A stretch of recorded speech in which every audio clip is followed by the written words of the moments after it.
अस्सलातु वस्सलामु अलैका या रसूलल्लाह, अस्सलातु वस्सलामु अलैका या हबीबल्लाह। भेज मशहूरी शरीफ वारा साईं, जीअं त अॼु पीरे तरीक़त रहबर शरीयत इमाम अहले सुन्नत हुज़ूर क़िबला साईं सखी साईं नाले मिठो साईं बादशाह जो उर्स मुबारक फ़कीर रहमतुल्लाह मीराणीअ पारां मुनक़िद कयो वियो आहे, जेको हर साल मल्हायो वेंदो आहे। अज़ीज़ दोस्तो ऐं कासमिया यूनिट मदे जा दोस्तो, मुंहिंजो मुर्शिद हादी ॿिन्ही जहाननि जे सरदार नूरे मुजस्सिम मदीने वारे साईं जे ॾसियल वाट ते हलियो ऐं दीन जो दर्द रखंदड़ हो। हू जमायत कासमिया जो छपर छांव हो। मुंहिंजे साईं पाकिस्तान त छा पर सॼी दुनिया में फैज़ अता कयो। ॿियनि मुल्कनि में इस्लाम ऐं दीन जी प्रचार कई, जंहिंमें साउथ अफ्रीका में साईं वॾो वक़्तु ॾिनो। अॼु बि उते जमायत कासमिया जा वसी यूनिट खुलियल आहिनि। मुंहिंजो साईं मुर्शिद हादी रहबर जो इस्लाम ख़ातिर वॾो कमु कयल आहे। अस्सलामु अलैकुम या रसूलल्लाह व अला आलिहि व असहाबिहि या हबीबल्लाह। मुंहिंजा अज़ीज़ भाउ, असां खां सखी साईं बादशाह 8 रमज़ान मुबारक 9 जी राति असां खां ज़ाहिरी जुदाई फरमायूं। ही फ़कीर साईं रमज़ान शरीफ़ में फ़कीर रहमतुल्लाह जे तरफ़ां हर साल उर्स शरीफ़ नाल कासमिया मस्जिद शरीफ़ मल्हायो वेंदो आहे। सुहिणे साईं दीन इस्लाम जी एतिरी ख़िदमत कई, संदन पाण मदीने शरीफ़ हिकु दफ़े निमाज़ तरावियां पढ़ायूं त अरबनि वॾी पसंदि फरमाई।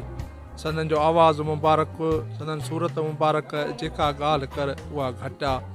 उर्स शरीफ़ कयो आहे साईं सुहिणे जो, जेको साईं जन जी महिरबानी आहे। अञा बि साईं महिरबानी कंदो, हर साल कंदा ईंदासीं। हीउ 18 साल प्रोग्राम आहे। साईं जी महिरबानी सां, साईं जी निगाह करम सां अलाह कंदो, अॻिते बि थींदो ईंदो। शरीफ भल दुनिया जा बादशाह ॿिया बि तो ॾिठा आहिनि, ख़ान तवंगर सभई हिते अची झुकिया आहिनि। हर कोई ॿुधाईंदई, हर कोई ॿुधाईंदई, ॿई जहान ठाहींदई, ॿई जहान ठाहींदई। आ मशहूर शरीफ, आ मशहूर शरीफ, आ मशहूर शरीफ। गम न कर गफ़ूर तूं साईं तो सां साण आ, राज़ी बस रहे सॼण ॿियो न कंहिंजी कान आ।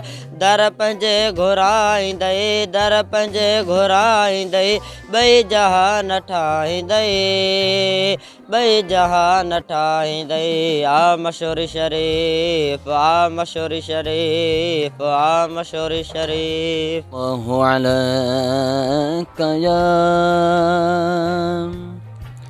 या रसूल अल्लाह वसल्लम अलैका या हबीब अल्लाह।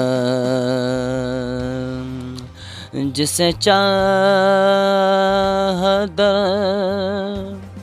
पे बुला लिया, जैसे चाह दर पे बुला लिया, जैसे चाह अपना बना लिया, जैसे चाह दर पे बुला लिया, जैसे चाह अपना बना लिया। ये बढ़े करम के है फैसले, ये बड़े नसीब की बात है। बलगल उला बेकमालिही कशफ दुजा बेजमालिही हसनत जमी।